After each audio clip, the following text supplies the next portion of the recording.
할렐루야. 오늘도 하나님께서 여러분들에게 큰 은혜를 주시고 또 그 말씀으로 순종함으로 복의 근원이 되게 하시고 복을 나누는 자로 세워주시기를 주님의 이름으로 축복합니다. 오늘은 베드로에게 주신 하나님의 꿈이라는 제목으로 말씀을 나누려고 해요. 오늘은 해외 선교주일로 우리가 예배를 드립니다. 베드로에게 주신 하나님의 꿈이 무엇인지 우리가 살펴보고 또 영혼 구원을 위한 우리의 자세가 어떠해야 할지 우리가 살펴보고자 합니다. 우리가 잘 아는 것처럼 오순절 성령 강림 사건을 통해서 많은 사람들이 전국 각지, 전국이라고 할 게 아니죠. 전 세계 각지에서 모인 수많은 사람들이 성령이 충만해져서 각 나라 사람들이 방언을 말하는데 그 방언을 서로가 알아듣고 서로가 이해하고 그 내용이 하나님의 큰 일을 말하는 것이었다라는 것을 그들이 서로 알게 됐습니다. 예수님께서 약속하셨던 성령이 오셨다는 것을 그 자리에 있었던 많은 사람들이 감사하고 또 기뻐했던 그런 영광스러운 자리였죠. 그러나 그 중에 몇몇은 당황하고 놀라고 또 어떤 이들은 그것들을 바깥에서 보면서 조롱하고 오해하는 사건이 발생하기도 했습니다.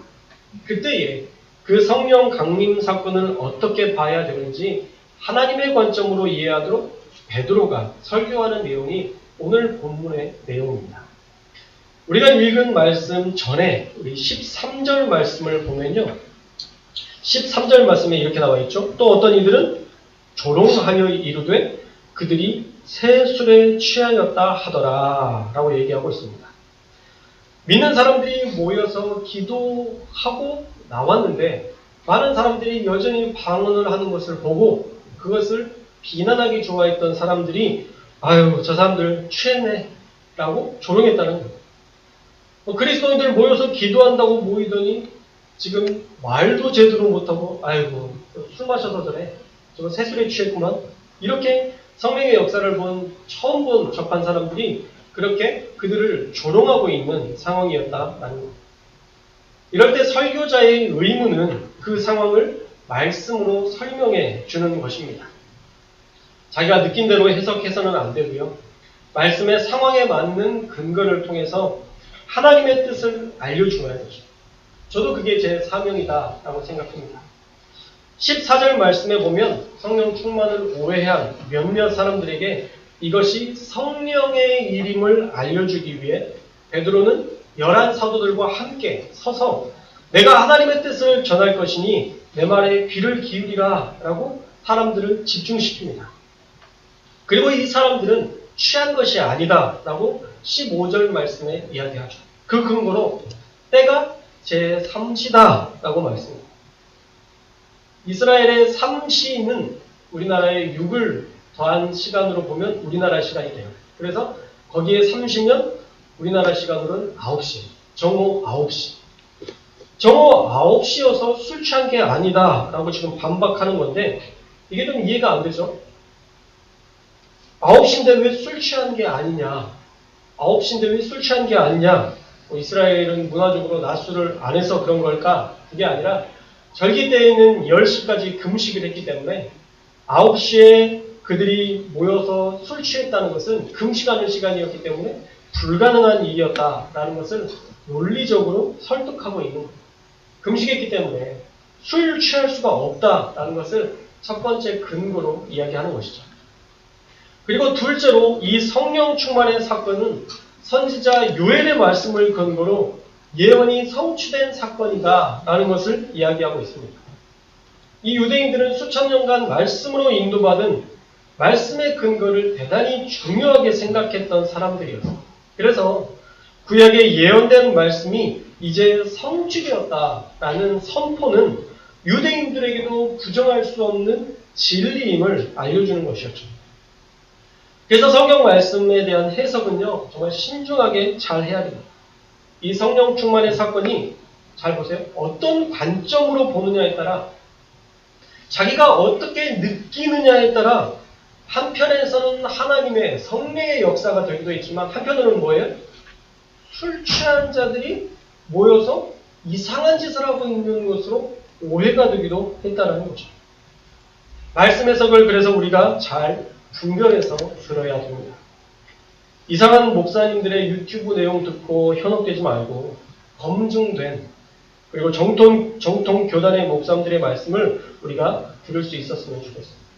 혹시라도 듣다가 애매하면 물어보세요. 아니 듣기 전에 저한테 물어보세요. 다 은혜 받고 이제 더 이상 바꿀 수 없는데 저한테 그때 다 맞아요 틀려요 라고 얘기해도 내가 듣기 좋은데 목사님이 왜 저렇게 얘기하시지? 오히려 저한테 반발만 생길 수 있어요. 그리고 이단들의 말은요 듣기 좋아요. 들을만해요. 요즘 11조 하지 말라고 말하는 어떤 목사님이 있어요. 되게 강력하게 얘기하면서 그러니까 마치 그분이 깨끗하고 청교도적인 영성을 가져 보이지만 아니에요. 옳지 않은 내용들을 가지고 계속 유튜브 구독자 수를 위해서 돈 벌려고 하는 수단일 뿐이니까 그럼 제발 그런 현혹되는 말 누군가를 막 비하하고 깎아내리는 어떤 분들의 말들 웬만하면 듣지 마세요. 그런 분들의 이야기를 듣고 건강해질 수가 없어요. 절대 그렇습니다. 아무리 그분이 좋아 보여도 그분이 누군가를 계속 깎아내리는 말로 설교하고 그렇게 한다면 그건 결코 하나님의 방식도 아니고 하나님이 원하시는 하나님의 역사에 하나님의 해석이 될 수도 없어요. 자, 어떻든 이 성령 충만은 요엘에 기록된 말씀인데 17절 말씀에 보면 말세에 모든 육체에게 부어줄 사건이었고 이것이 이제 이루어졌다는 거죠. 누구에게? 자녀들에게, 젊은이에게, 늙은이에게, 더더욱이 남종과 여종에게까지 이 성령의 역사, 성령의 말씀하심이 다 부어진다는 거예요. 그래서 자녀들은 예언하고 젊은이들은 환상을 보고 늙은이들은 꿈을 꾸는 그런 놀라운 역사들이 모든 이에게 하물며 남종과 여종에게까지 다 부어질 것이다 라고 약속했었던 말씀이 이제 성취된 거예요. 모든 이가 예언이나 환상이나 꿈으로 하나님의 뜻을 알 수 있는 때가 되었다는 거죠. 성령의 충만함이 있고 성령의 역사가 있다는 것은요. 이제 여러분들이 하나님과 직접적으로 대화하고 하나님의 음성을 듣고 순종할 수 있는 더 가까운 자리가 열렸다는 거예요. 예전에는 선지자들을 통해서만 제사장들을 통해서만 그들에게만 하나님이 말씀하셨다고 생각했지만 이제는 그렇지 않다는 거예요. 저와 여러분들 각자가 하나님 앞에 기도하면 하나님의 뜻을 여러분들에게 분명히 알려주세요.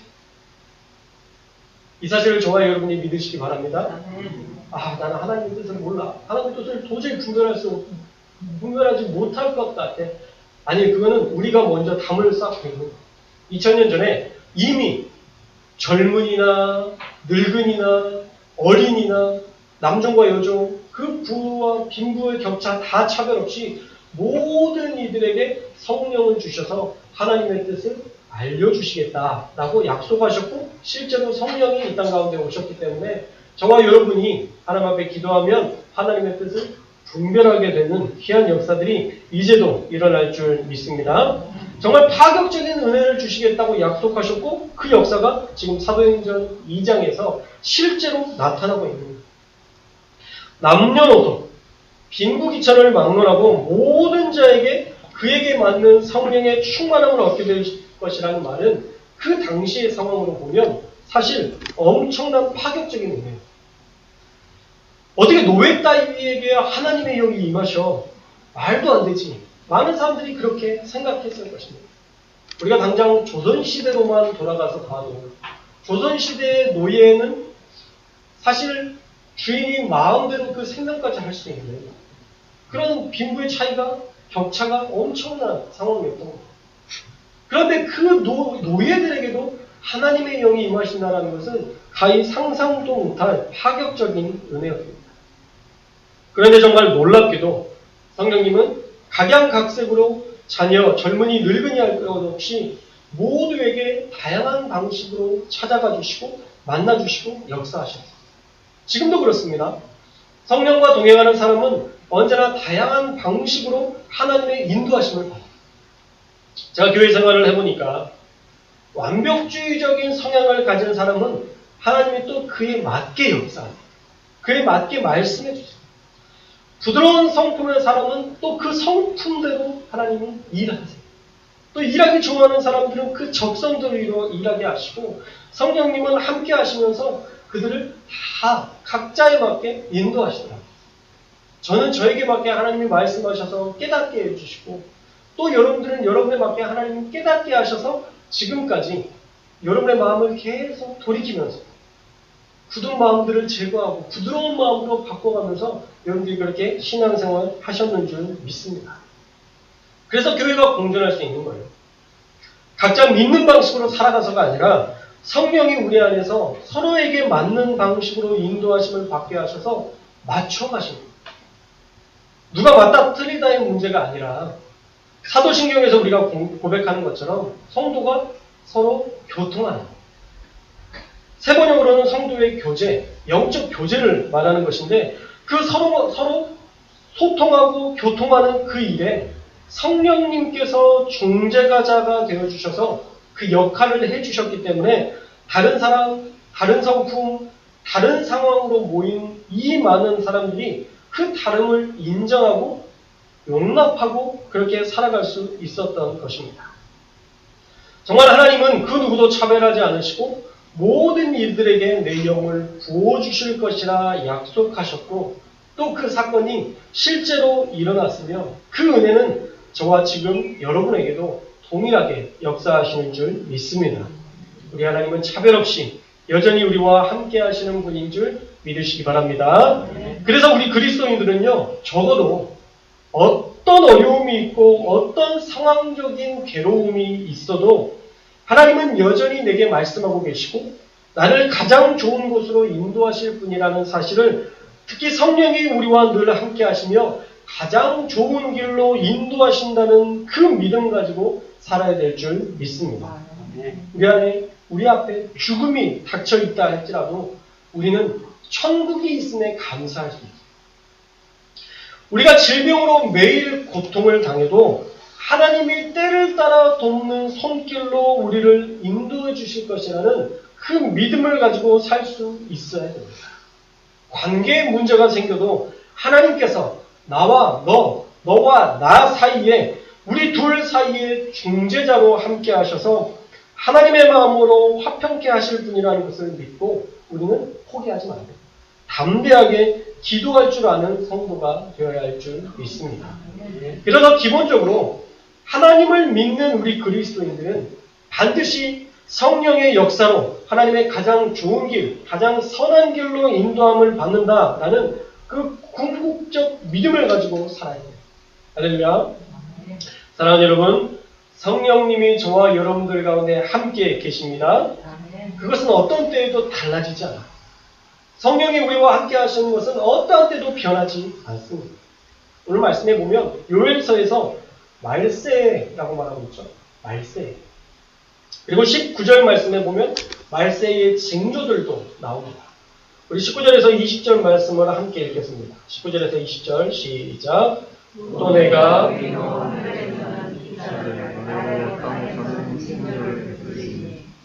피와 불과 연기보다 위에 두고 영화로 나에게 이르기 전에 내가 당하여 너를 두고 다리 당하여 피가이리라.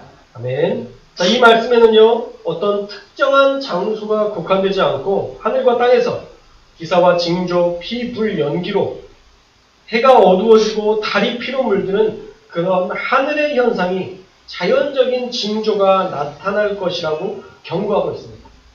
그러니까 눈에 띄는 자연현상을 보여줌으로써 인간에게 회개할 기회를 주시겠다라는 말씀이죠. 말세에 대한 논쟁은 늘 있어 왔습니다. 항상 그때가 말세라고 생각을 했어요. 초대교회 때에는 로마 때문에 이때가 말세다라고 생각을 했고요. 그때에도 많은 지진과 엄청난 역사들이 일어나면서 이제 하나님, 예수님이 다시 이 땅 가운데 오실 날이 멀지 않았다라고 많은 사람들이 믿어왔어요. 지금까지도 그렇죠. 지금도 많은 목사님들이 지금이 말세다. 이제 곧 주님이 오시겠다라고 얘기하고 있어요. 그러나 성경에 분명히 그 때와 시기는 뭐라고 했죠? 너희의 알 바 아니요 라고 얘기하고 있어요. 하나님이 작정하신 때에 하나님께서 일하실 것이니까 그 말세를 우리가 언제다라고 측량할 수는 없어요. 그러나 여전히 현상들을 보면 지금이 정말 말세로 가는 길목 아닐까라는 생각은 듭니다. 2020년 한 해를 보면 정말 그랬던 것 같아요. 코로나라는 징조가 너무 말세에 나타나는 그런 현상 같았습니다. 지금까지 누적 사망자가 202만 명이라는 엄청난 사망자가 있었고 확진자가 1억 명이 넘는 1억 명 가까이 되는 그런 확진자가 생겨나기도 했습니다. 작년에 50일 넘는 장마, 정말 태어나서 처음 겪어본 그런 장마들을 경험하기도 했고 또 북극 한파로 극강의 한파를 경험하기도 했습니다. 북극에서 그 추위를 잡아줘야 되는데 너무 많은 그 얼음들이 다 녹아버려서 이제 그것이 동아시아권으로 넘어옵니다. 그래서 너무 원래 더웠던 나라들은 그 추위를 견디지 못해서 150여 명이 사망하는 이런 일들도 있었죠. 지진과 해일은 늘 있어왔고 아마존과 미국, 호주 등 수많은 나라가 이상기후로 산불진 만에 큰 어려움을 겪는 한 해이기도 했습니다. 엄청난 크기의 토네이도로 미국이 큰 고통을 겪기도 했죠. 이게 다 징조 중에 하나로 볼 수 있을 거예요. 19절과 20절에 말세에 눈으로 확인 가능한 자연의 변화를 볼 수 있다라고 분명히 경고하고 있기 때문입니다. 그런데 자세히 우리가 말씀을 들여다보면 그런 어려움 중에 여전히 소망이 있다는 것을 베드로는 21절 말씀에서 선포하고 있습니다. 우리 21절 말씀을 함께 읽겠습니다. 21절 말씀 시작. 누구든지 주의 이름을 부르는 자는 구원을 받으리라 하였느니라. 아멘. 말세에 아무리 어려운 일, 아무리 무서운 징조가 보인다고 해도 주의 이름을 부르는 자는 어떻게 된다고요? 구원을 받는데요. 할렐루야. 하나님이 구원을 주신답니다. 이 부른다라는 말은 칼레오라는 헬라어인데 대상이 분명한 어떤 존재를 가리켜 부르는 행위를 말하는 겁니다. 그래서 주님의 이름을 부른다는 말은 이런 말세의 현상, 개인적으로는 너무 낙심되고 모든 것을 포기하고 싶은 절망의 순간이라고 해도 누구를 찾는 자는? 우리 주님을 찾는 자. 주님의 이름을 부르는 자는 반드시 구원받을 것이라는 베드로의 선포인 것입니다. 우리를 구원하실 유일하신 분은 오직 예수 그리스도이신 줄 믿습니다. 그래서 어떤 상황에서도 우리는 주님의 이름을 부르는 자가 되어야 돼요. 그래야만 구원받습니다. 다른 사람 의지하고 도울 만한 사람 의지하고 내가 의지할 만한 기대할 만한 사람에게 기대해서 우리가 구원받을 수 있는 것이 아니라 우리 예수님의 이름을 부르는 자. 주님, 여전히 당신이 나를 사랑하시는 줄 믿습니다. 주님, 여전히 하나님께서 나를 사랑하시고 나를 가장 귀한 길로 인도하실 줄 믿습니다. 나의 사랑하는 예수 그리스도, 나와 함께해 주옵소서. 우리가 그분의 이름을 부르고 그분에게 기도할 때 하나님께서 그 모든 상황과 형편과 처지를 뛰어넘는 능력과 은혜로 우리와 함께 하시는 줄 믿습니다. 이것이 베드로의 꿈이었어요. 지금 어떤 이는 성령의 역사를 세술에 취했다고 생각하며 조롱하는 사람들도 있었고 또 어떤 이는 현실적인 어려움으로 지금이 자신에게는 말세다라고 믿고 있는 사람들도 있었겠지만 우리 그리스도인들은 어떤 일이 있어도 주님의 이름을 부르면 어떤 고통에서도 절망에서도 구원하시는 하나님이 우리를 구원하신다는 그런 믿음의 선포를 할 수 있어야 되고 그 믿음의 선포를 하라라고 베드로가 지금 이야기하고 있는 거예요. 그리고 또 하나 이 말씀은요 사실 믿지 않았던 성령의 역사를 조롱하는 자들에게 선포했던 베드로의 설교였습니다. 그래서 이것은 개인의 문제에서 도움을 얻는 구원이 아니라 사실은 영혼의 구원에 대한 선포였습니다. 믿지 않는 자들이 주님의 이름을 부르면 구원을 받는다라는 영혼 구원에 관한 선포였다는 것이죠. 그래서 성령의 역사를 조롱하는 자여도 그 사람의 삶이 말세를 더 말세로 만드는 반드시 지옥에 갈 만한 사람이라 해도 그가 만약 하늘의 징조와 삶의 절망, 그 고통을 보고 그가 마음을 돌이켜서 주님의 이름을 부르면 그 모든 죄에서 사함을 받고 삶의 절망을 뛰어넘는 성령을 주실 것이다. 구원을 주실 것이다. 약속하는 말씀인 것입니다. 결국 베드로의 꿈은요, 하나님의 꿈이었어요. 어떤 사람이라 해도 예수 그리스도의 이름을 부르며 반드시 구원받기를 원한다라는 하나님의 마음이었던 것입니다. 사랑하는 여러분, 선교는 이런 하나님의 꿈을 꾸게 하는 거예요. 지옥이라는 절망으로 나아갈 사람들에게 천국을 선물하는 일이며 애통하고 괴로워하는 자들에게 희락과 평강을 선물하는 일입니다. 최근 인터콥 사건이 참으로 안타깝습니다. 그들의 그 강직함이 예전에는 믿어질 수 있었는데 지금은 아닌 것 같아요. 선교는요, 내가 하고 싶은 대로 하는 게 아니라 그 사람들의 형편과 처지, 모든 것들을 맞춰주는 게 진정한 선교입니다. 바울이 왜 사울에서 바울로 이름을 바꿨나요? 왜 이름을 굳이 두 가지나 썼을까요? 사울은요, 유대인식 이름이며 바울은요, 헬라식 이름. 그들에게 편안한 이름으로 다가가고 그들이 듣기에 부담 없는 그 이름으로 그들에게 다가갔던 거예요. 왜요? 그들에게 맞춰야 그들이 나를 받아들일 것이고 그들을 전도할 수 있는 그 길로 나아갈 수 있기 때문에 사도 바울은 자신의 이름을 그들에 맞게 형편에 따라 맞춰 활동했습니다. 어떠하든지 그들에 맞는 옷을 입고 함께 웃고 함께 울며 공존하는 거예요. 사도 바울이 하나님의 말씀을 선포할 때 무작정 선포하지 않았어요. 안 믿으면 지옥 가. 내가 보니까 넌 지옥이야. 네 인생도 네 삶도 지옥 같은 이유가 네가 곧 지옥 갈 인생이니까 그래. 사도 바울은 그렇게 선포하지 않았어요. 예수 그리스도의 복음이 얼마나 위대하고 광대한지를 선포했지 공포로, 무서움으로 선교하지 않았습니다. 남의 삶을 저주로 물들여서 전도해서는 안 됩니다. 그건 무당들이 하는 짓입니다. 우리 그리스도인들은 달라요.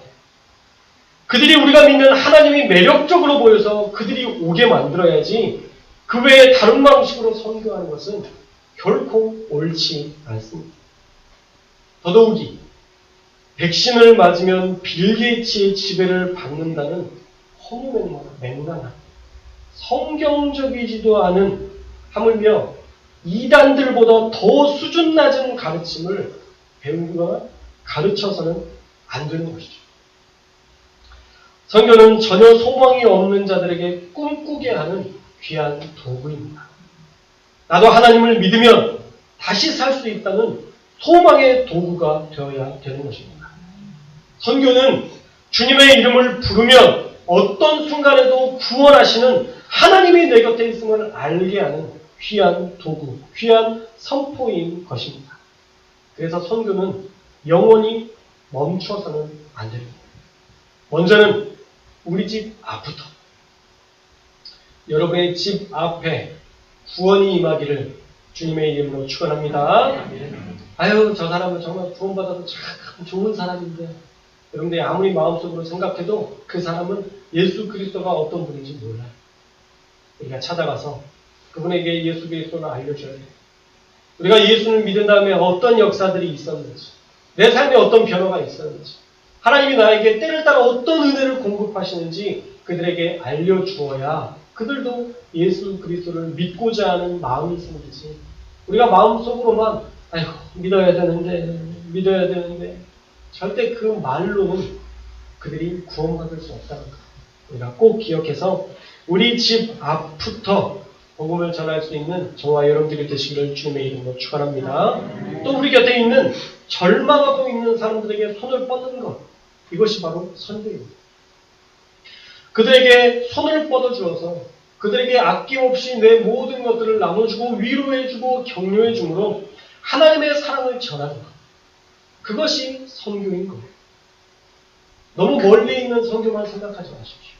아직 복음을 듣지 못한 미전도 종족들에게 손을 내미는 것이 선교다라고 생각하지만 우리는 두 가지 선교를 다 해야 돼요.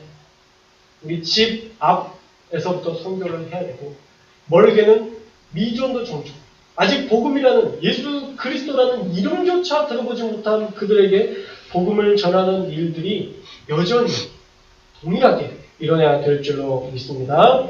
사랑하는 여러분, 예수님을 믿는다는 것은요, 잘 먹고 잘 살기 위한 것이 아니에요. 오히려 못 먹고 나눠주는 게 그리스도를 믿는 온전한 믿음의 태도인 것입니다.